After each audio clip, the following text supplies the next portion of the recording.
Есеп нөмір 17-3 теңберлі үшбұрыштың бір қабырғасы 25 см, ал екінші қабырғасы 10 см. Осылардың қайсысы оның табаны болып табылады. Есептің бірінші берілген құрып аламыз. Теңберлі үшбұрыш берілген деп жазып аламыз. Үшбұрыштың бізде үш қабырғасы болады: А, Б, С. Соларға жаңағыдай келесідей атау береміз. А қабырғасы 25, Б қабырғасы 10 см, үшінші қабырғасы бізде берілмеген, түсінікті болу үшін жазып қойдым. Бізге енді оның табанын табу керек. Қайтса оның табаны болып табылады. Теңберлі болғаннан кейін үшінші қабырғасы 25 болуы мүмкін, немесе 10 болуы мүмкін.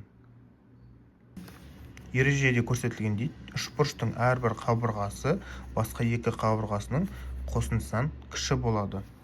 Яғни ол былай жазылады: А мен Б қабырғасының қосындысы С-дан үлкен, немесе Б мен С қабырғасының қосындысы А-дан үлкен, немесе А мен С қабырғасының қосындысы Б-дан үлкен.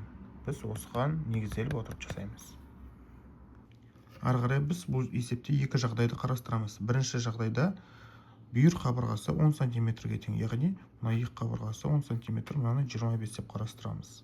Қабырғасының қосындысы 10 мен 25-ның қосындысы үшіншісі қабырғасынан үлкен.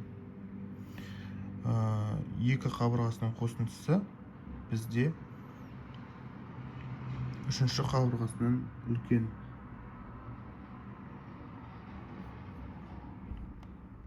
Мына формулаға келетін болсақ, яғни жерде 35 дұрыс, 20-25 ол қате. Екінші жағдайды қарастырамыз. Бүйір қабырғасы 25 см деп аламыз. Сол кезде екі бүйір қабырғасының қосындысы оның үшінші қабырғасынан үлкен болады. Бұл дұрыс. Бүйір қабырғасы мен табанының қосындысы оның бүйір қабырғасынан үлкен болады. Яғни 35 үлкен 25-тен, яғни осы тұжырым ақиқат. Сонда жауабында бізде үшбұрыштың бүйір қабырғалары бізде 25 см, ал үшінші қабырғасы табаны 10 см болып табылады.